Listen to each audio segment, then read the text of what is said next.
Olá, pessoal, tudo bem por aí? E vamos a mais uma aula? Gente, hoje nós vamos dar início a mais uma unidade, e essa unidade se refere ao estudo da integração numérica.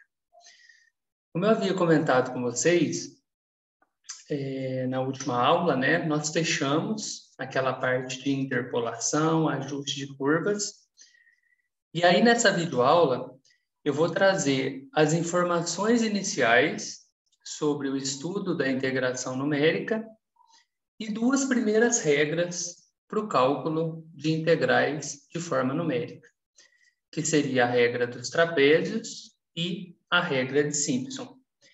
Então, como já é de costume, nessa videoaula eu trago as informações de maneira teórica, para que vocês tenham tempo aí de fazer suas anotações, de amadurecer as ideias, para que depois a gente possa voltar em alguns pontos na nossa aula síncrona, resolver alguns exercícios, demonstrar algumas coisas que talvez fique aqui apenas de maneira bem rápida, né? Só para trazer a teoria para vocês de forma rápida.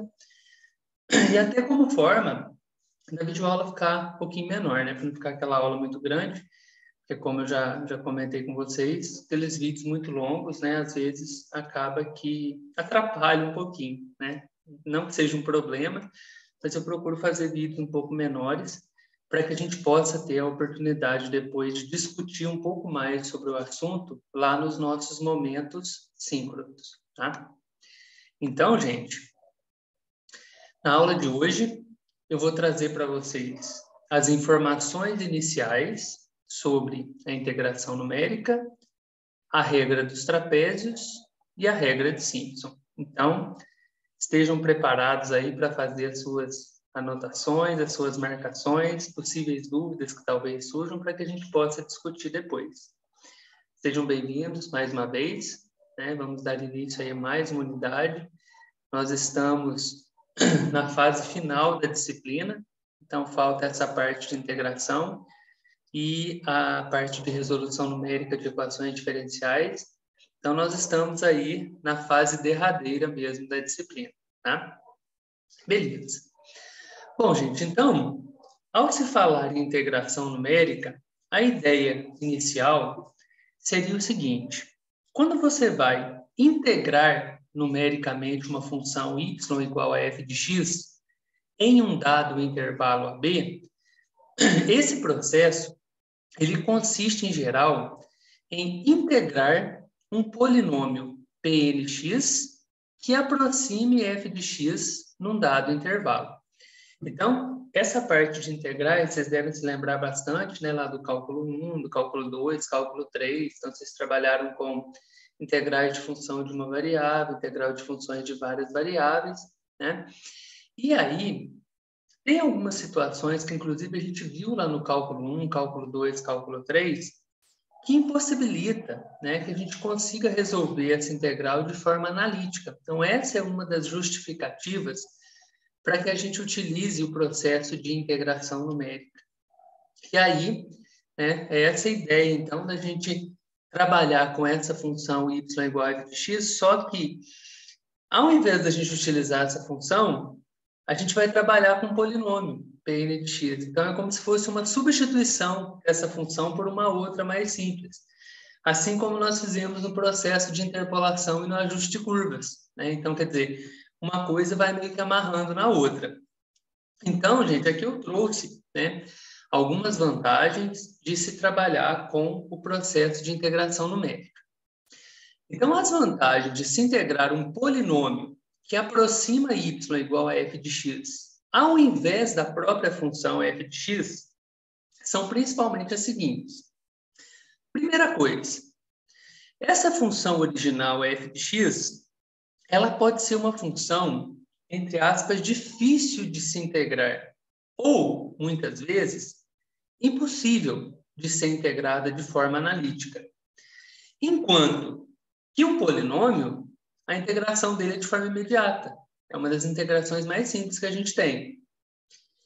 Segunda coisa, a solução analítica do resultado da integral é conhecida, mas o seu cálculo pode ser obtido aproximadamente. Então, aqui a gente pode trabalhar com aproximações, inclusive, acompanhando todo o processo que nós vimos aí no cálculo numérico, né? É aquela possibilidade da gente analisar os erros que estão embutidos por trás aí. E outra coisa é aquela questão da gente conhecer apenas pontos discretos. Então, da mesma forma que nós trabalhamos lá na interpolação, ajuste de curvas, lembra que eu falava para vocês assim? Considere um conjunto de pontos obtidos experimentalmente. Então, você não tinha a forma analítica da tua função. Você tinha somente os pontos, né, obtidos de forma experimental. E aí, o que você fazia? A partir das técnicas que nós estudamos, vocês conseguiam obter lá um polinômio interpolador ou uma curva que ajustasse aquele conjunto de pontos. Então, aqui também é uma outra possibilidade da gente conseguir obter essa integral sem conhecer a forma analítica, apenas conhecendo esses pontos discretos obtidos através de experimentos, né? Beleza.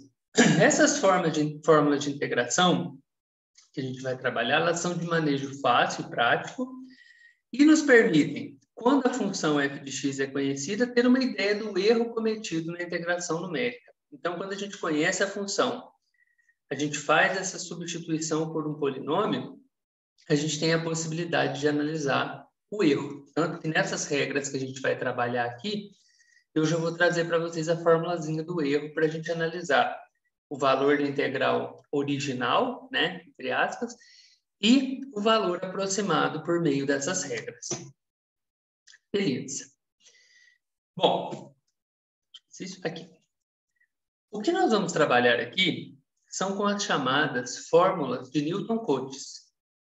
Nessas fórmulas, a ideia é a seguinte: a gente tem uma função original e a gente vai substituir essa função original por um polinômio. Então, nas fórmulas de Newton-Cotes, a ideia de polinômio que aproxime essa função f de x razoavelmente é que esse polinômio interpole f de x em pontos a, b igualmente espaçados. Então, quer dizer, tem algumas restrições que a gente vai ter que seguir. Não é pegar qualquer polinômio. Então, a gente vai ter que usar justamente a ideia do que nós já estudamos, né? Então, a gente vai ter uma função original. Então, a gente vai considerar um polinômio interpolador dessa função. E aí, os pontos que a gente vai escolher são igualmente espaçados. Então, se nós considerarmos a partição desse intervalo AB, né, que é onde a integral está definida, que a gente vai trabalhar com essa integral definida de AB, se a gente particiona esse intervalo em subintervalo de comprimento H, né, esse comprimento H valendo para todos, né, os subintervalos estão igualmente espaçados, xi e xi mais 1, com i variando de 0, 1 até n menos 1, a gente vai ter o seguinte. Então, a gente vai ter aqui, ó, nesse intervalo xi mais 1, se eu calculo a diferença entre eles, ou seja, se eu calculo a distância entre o xi e o xi mais 1, essa distância ela vai ser dada por esse h, né, o comprimento h, que basta ser feito de que forma? É só você dividir o b menos a dividido por n. Então, é como se você tivesse o intervalo AB, esse intervalo AB ele vai ser particionado em n pedacinhos, esses pedacinhos eles vão ter o mesmo tamanho, então, para você descobrir cada um dos tamanhos desses pedacinhos, é só você fazer o b menos o a e dividir por n, que você vai descobrir esse comprimento h. Beleza? Bom, essas fórmulas, elas são fórmulas de integração, né, que seguem o seguinte padrão. Então, aqui a gente tem uma integral definida de a até b, como eu já falei para vocês, de uma função f de x dx. A gente já definiu que esse a ele vai ser o nosso x0, esse b vai ser o nosso xn, então a gente vai ter um intervalo de x0 até xn. Então, olha lá, integral definida de a até b de f de x dx, integral definida de x0 até xn f de x dx. E aí, o que a gente vai fazer? A gente vai aproximar esse valor dessa integral por 1 a 0 f de x0, mais 1 a 1 f de x1, mais 1 a 2 f de x2, mais 1 a n f de xn, né? Que, em outras palavras, podem ser, aliás, essa soma, ela pode ser reduzida, né, a esse somatório, né? Então, o somatório do AI f de xi com i variando de 0 a n, que é justamente o que está escrito aqui, sendo que esses coeficientes aí, né, a 0, a 1, a 2, ou seja, o i está variando de 0 até n, são determinados de acordo com o grau do polinômio aproximador. Então, tudo vai depender também do grau do polinômio que você escolheu. Tá? Então, aqui só para vocês terem uma ideia como que é o funcionamento dessa ideia da gente ter uma função, né? E a partir dessa função a gente trabalhar com uma aproximação para um polinômio aproximador. Bom, vamos lembrar lá da época da integração que a gente trabalhou com a forma de Lagrange. Se nós utilizarmos a forma de Lagrange para expressar aqui em particular um polinômio P1 de x, ou seja, um polinômio de grau 1, esse polinômio, né, a gente vai trabalhar com ele interpolando aquela função original f de x dentro do intervalo x0 e x1. Então, a gente vai ter a função original aqui, ó, integral definida de a até b, f de x dx, integral definida de x0 a x1. Olha, essa f de x, ela vai ser substituída por esse polinômio, no caso aqui um P1, uma P1, né, um polinômio de grau 1. E aí, se nós usarmos a forma de Lagrange, esse polinômio aqui, ó, ele, né, tem todas aquelas continhas que a gente vai fazer, né, e tudo mais, a gente já trabalhou lá na parte da interpolação, a gente consegue chegar nessa carinha aqui, ó, x menos x1 sobre menos hf de x0, mais x menos x0 sobre hf de x1 dx. E aí, gente, essa integral que a gente está obtendo aqui, então você tem um polinômio, você encontrou a carinha dele, usando Lagrange. A partir do momento que você obtém o resultado dessa integral, você tem esse IT, né? Porque IT, I de integral, e esse T, que é da regra dos trapézios, né? Que é o que a gente está trabalhando aqui, tá?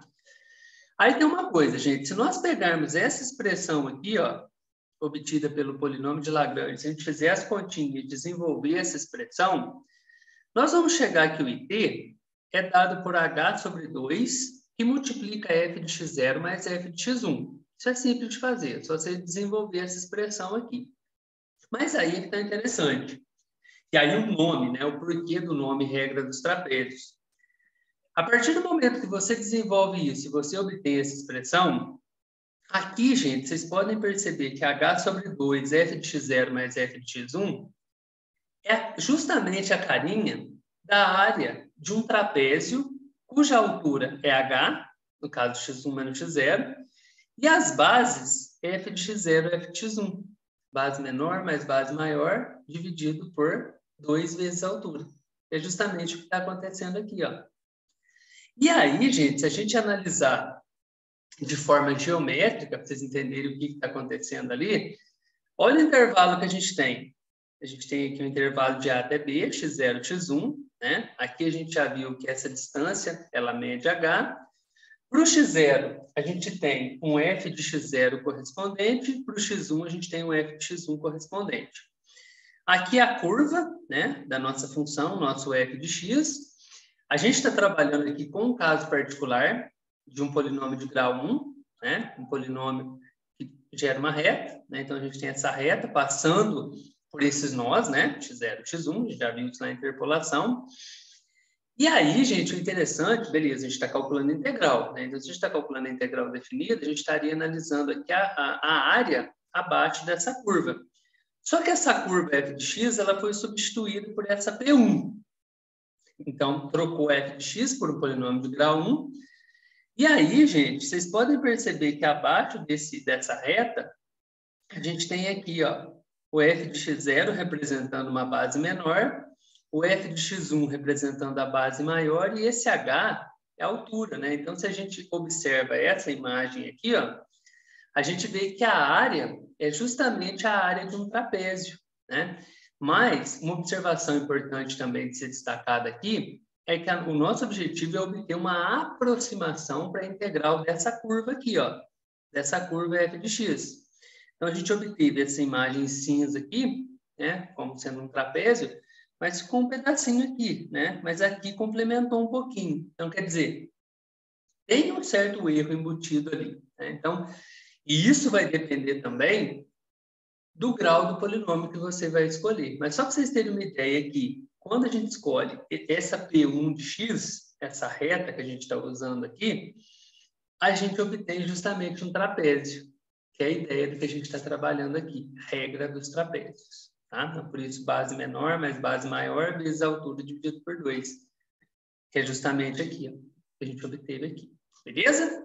Só que aqui, gente, o que aconteceu foi que nós consideramos apenas um intervalo, né?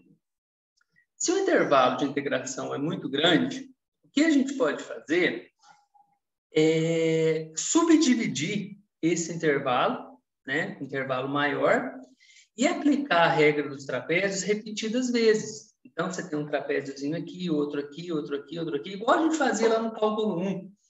A primeira coisa que a gente foi trabalhar é a integral definida, né?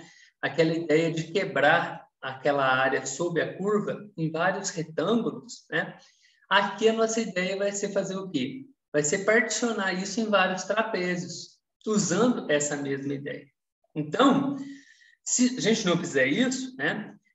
Se o intervalo é muito grande, o que acaba acontecendo é que a fórmula dos trapézios nos fornece resultados que pouco têm a ver com o valor exato da integral. Então, por isso que a ideia é subdividir esse intervalo e aplicar a regra dos trapézios várias vezes, né? E aí a tendência é a gente chegar numa boa aproximação para essa integral, tá? Bom, e como que a gente obtém uma formulazinha fechada para a regra dos trapézios? A gente vai ter que lembrar lá do cálculo 1, quando a gente trabalhou com aquela integral pela aproximação pelo extremo esquerdo e aproximação pelo extremo direito. Então, se vocês não se recordam dessa parte, eu sugiro, né, deixo como uma sugestão aqui, pesquisar lá no cálculo 1, a parte introdutória de integrais definidas, onde se trabalha com essas aproximações pelo extremo esquerdo e pelo extremo direito. Por quê? Porque essas aproximações vão ajudar agora com que a gente chegue na nossa fórmula aqui, ó, da regra dos trapézios. Então, pela regra dos trapézios, a gente tem que uma integral definida de a até b f de x dx, ela é aproximadamente, né, um tn, t de trapézios, né, n, a quantidade de subintervalos que a gente vai quebrar sobre aquela curva, Δx sobre 2, esse Δx é o h, tá? Então, é a distância ali, é o comprimento do intervalo, pode ser tanto Δx quanto h. E multiplica f de x0 mais 2f de x1 mais 2f de x2 mais 2f de x3 mais 2f de xn menos 1 mais f de xn. O Δx, que é o h, né? É o b menos a sobre n, então é o comprimento de cada subintervalo. E o xi é o a mais i Δx, ou a mais i vezes h. Então, gente, o que acontece aqui é que aplicando aquela regra dos trapézios repetidas vezes, o que vai acabar acontecendo é que a gente vai chegar nessa fórmula, que é o que a gente vai utilizar. Como que a gente chega nessa fórmula? Utilizando o ln e o rn, aproximação pela esquerda e aproximação pela direita. Pensar um pouquinho, pesquisar sobre isso, e na nossa aula síncrona, esse é um primeiro exercício que a gente vai, não necessariamente um primeiro, né? É um exercício que a gente vai fazer junto lá. Como que, a partir dessas duas regras, a gente chega nessa fórmula? A gente vai fazer isso, tá? É bem interessante. Porque, a princípio, aqui está a fórmula, né? O que a gente vai aplicar. Mas como que eu chego nela? Aí a gente vai ver isso lá na nossa aula 5. Beleza. Para o caso do erro, né, para a regra dos trapézios, né, tem até um trava-língua aqui, a gente vai usar o seguinte. Vamos supor o módulo da segunda derivada da função em x menor ou igual a um determinado k. Então, a partir desse k, para x variando de a até b, dentro do intervalo de integração, e se esse et indica o erro na regra dos trapézios, esse et em módulo, né, esse erro da regra dos trapézios, ele é menor ou igual a k, que multiplica b menos a ao cubo sobre 12n ao quadrado. Então, essa é a fórmula que a gente vai usar para estimar o erro na regra dos trapézios. Beleza? Bom, uma segunda regra que eu vou trazer para vocês aqui hoje é a chamada regra de Simpson. Então, gente, da mesma forma que na regra dos trapézios a gente usou uma estratégia, né, no caso lá, um polinômio de grau 1 para uma reta, Para a regra de Simpson, a gente aumenta um pouquinho o grau desse polinômio. Agora, ao invés da gente usar retas, polinômio de grau 1, para a regra de Simpson, a gente vai usar parábolas. A gente vai usar polinômio de grau 2. Então, outra regra para aproximar os resultados de integração consiste no uso de parábolas em vez de segmento de reta para aproximar uma curva. Da mesma forma que foi feito anteriormente, a gente vai dividir aquele intervalo AB em N subintervalos, né? Então, a gente vai quebrar aquele intervalo em N partes. Se a gente vai quebrar em N partes iguais, é só a gente fazer o B menos o A dividido por N, né? E esse comprimento, ele é chamado de H ou de ΔX, as duas formas estão corretas. Só que dessa vez, a gente vai assumir que esse N é um número par, né? Então, aqui depois eu vou explicar direitinho o porquê desse par, né? Cai justamente numa restrição ali do fato da gente trabalhar com parábolas, né? A gente precisar de 3 pontos para definir essa parábola. Aí, esses 3 pontos, a gente pega o primeiro com o segundo, um intervalo, o segundo com o terceiro, outro subintervalo. Você tem 2 subintervalos ali. Para a próxima, você teria mais 2 subintervalos. Para a próxima, então, quer dizer, sempre um número par para quebrar sob aquela curva. Tá? Então, em cada par consecutivo de intervalos, nós aproximamos essa curva y igual a f de x, maior ou igual a 0, por uma parábola. Então, agora não é reta mais. A gente vai pegar essa curva e vai quebrar ela em várias parábolas. Bom, uma observação aqui, né, só para ajudar a gente depois também, para a gente conseguir deduzir a fórmula da regra de Simpson, é pensar que se eu tenho um y igual a f de xi, então esse parzinho aqui, ó, o xi, yi, é um ponto da curva acima de xi. Uma parábola típica passa por 3 pontos consecutivos, né? A gente já viu isso. Se eu tenho 3 pontos, um PI mais 1 e um PI mais 2, a partir desses 3 pontos eu consigo definir uma parábola. Da mesma forma da reta, se eu tenho um PI mais 1, eu consigo definir uma reta ali. Na parábola a gente precisa de 3, né? Então aqui, gente, é como se nós fizéssemos o seguinte. Olha, aqui a gente tem a curva original, a nossa f de x. Aí o que vai acabar acontecendo é que, diferente do outro caso, onde a gente tinha também uma função original, né? Aqui a gente tinha a função original, a gente pegou e traçou uma reta, então a gente usou um polinômio, um P1, né? Agora, no caso, para a regra de Simpson, a gente vai pegar 3 pontos. Então, a gente pega o x0, f de x0, x1, f de x1, x2, f de x2, e a gente consegue, aqui, olha esse tracejado, a gente consegue definir uma parábola. E aí, gente, o que eu falei lá do N par, né? Por que o N par? Porque olha aqui, ó, se eu pego esse ponto, esse ponto, esse ponto, esse ponto, então eu tenho 3 pontos definindo a parábola. Então, o que eu vou fazer? Eu vou considerar sob essa curva, sob essa primeira parábola, esse subintervalo aqui e esse subintervalo aqui. Então, 2 subintervalos. E aí, se eu faço repetidas vezes, né? Então, aqui eu tenho uma parábola definida, 3 pontos. Aqui outra parábola definida, aqui outra, aqui outra. Então, quer dizer, de 3 em 3 pontos, eu vou tendo uma parábola. Só que olha aqui, ó, primeiro, segundo e terceiro ponto. No terceiro, coincide com o primeiro da segunda parábola. Então, aqui, ó, traçou uma parábola tracejada, aqui traçou outra, e assim continua, né? E aí, gente, olha lá, são N pares de subintervalos, ou seja, a metade do número de subdivisões. Então, olha aqui para você ver, ó, aqui a gente tem uma parábola, a gente tem 1, 2 subdivisões. Outra parábola, 1, 2 subdivisões. Outra parábola, 1, 2 subdivisões, né? Então, a gente tem N subintervalos, né? Só que dentro de cada parábola está indo de 2 em 2. Então, pensando lá, cada par de subintervalos, temos 3 pontos para ajustar uma parábola. Então, aí a justificativa desse N ser um número par, né? Porque se a gente está pegando toda a curva e quebrando ela em várias parábolas, o que vai acabar acontecendo é que se eu tenho de 2 em 2, né, de subintervalos, é lógico que vai chegar no final, a gente vai ter um número par de subintervalos, né, de pedacinhos ali que a gente está quebrando, beleza? E o comprimento de cada pedacinho desse é o H ou ΔX. Bom, para nós chegarmos na fórmula da regra de Simpson, esse aqui é um primeiro passo. A gente vai considerar inicialmente o caso de uma parábola, igual a gente fez para o trapézio. A gente considerou uma reta e depois fez repetidas vezes. Para o caso do Simpson, também vamos considerar uma parábola e depois a gente aplica isso repetidas vezes para ter a fórmula geral. Tá? Então, se nós considerarmos uma parábola definida por um ponto x0 menos h, um x1, 0, um x2, h, então imagina lá o plano cartesiano. Você tem um x0 menos h, você tem um x1, 0 e você tem um x2, h. Você pode ver que tem até uma simetria aí, né? Você tem esses 3 pontos que vai definir uma parábola.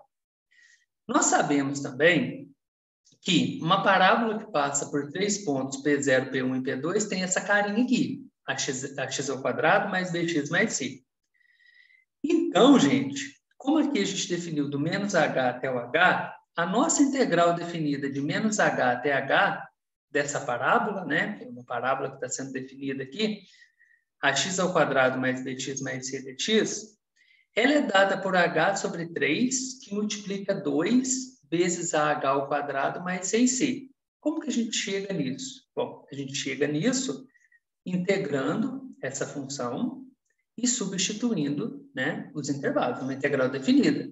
Aqui a gente pode fazer também juntos depois, calcular essa integral juntos, lá na nossa aula síncrona, aplicar os intervalos, vocês vão ver que a gente chega justamente nesse valor aqui. Aqui já está o valor direto.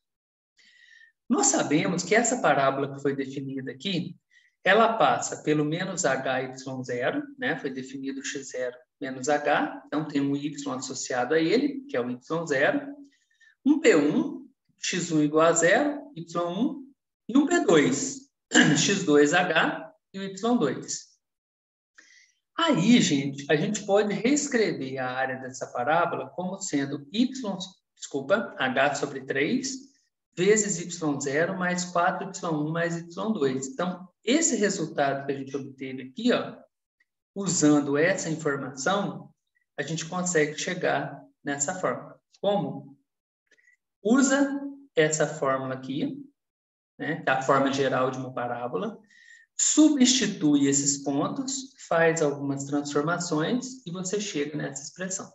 Podemos fazer isso na aula síncrona? Claro. Podemos fazer lá como que a gente chega nisso. Tá? Mas a ideia é, parta dessa forma geral, substitua os pontos, use algumas transformações, e aí dessa forma você chega nessa. Beleza? Mais uma sugestão aí para vocês pensarem um pouquinho para a gente trabalhar junto lá. Beleza. E aí, gente, isso foi para uma parábola. Né? A gente fez para uma reta lá nos trapézios, depois fez repetidas vezes, chegou na forma geral. No caso do Simpson, a mesma coisa. Pegamos uma parábola, vimos como que funciona para uma, e agora a gente pode estender isso para a área sob várias parábolas. Né? Então, tem uma curva, você quebra ela em várias parábolas, e aí, se a gente calcular as áreas sobre todas essas parábolas e adicionarmos os resultados, a gente vai ter a fórmula da regra de Simpson, que é integral definida de a até b f de x dx, Sn, S de Simpson, n é a quantidade de intervalos que a gente vai quebrar, delta x sobre 3, ou h sobre 3, que multiplica f de x0 mais 4f de x1 mais 2f de x2 mais 4f de x3 mais tananã, até o mais f de xn.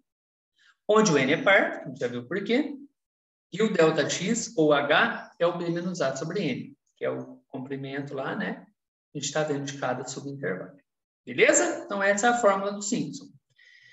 Para o erro, para a estimativa do erro na regra de Simpson, ao invés de ser a segunda derivada, igual a gente fez no caso dos trapézios, aqui é a quarta derivada. Então, se suponha que o módulo da derivada de ordem 4 da função seja menor ou igual a esse k para x variando de a até b dentro do intervalo, né? E considerando esse ES como o erro na regra de Simpson, a gente tem que o erro na regra de Simpson é dado por módulo de ES, né? É o erro que a gente está calculando, menor ou igual a esse K, que você obteve aqui, vezes B menos A elevado à quinta, dividido por 180N elevado à quarta. Então, aqui você consegue estimar o erro pela regra de Simpson. Beleza, gente?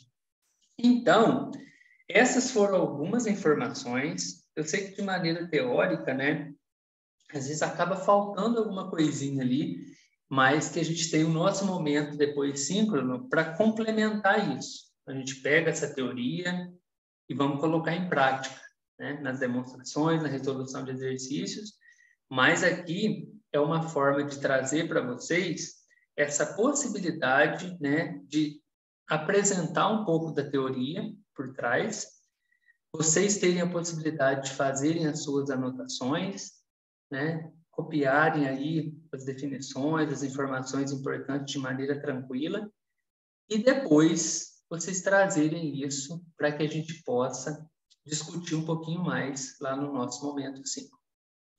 Beleza, gente? Então, eu agradeço mais uma vez a atenção, a participação de todos vocês. Estamos na reta final, né? Então, logo, logo a gente finaliza essa parte. E estou à disposição, mais uma vez reitero aqui, estou à disposição para o que vocês precisarem. E é isso aí, gente. Bom dia, uma boa tarde, uma boa noite para todo mundo e até a nossa próxima aula. Até mais, gente. Um abração.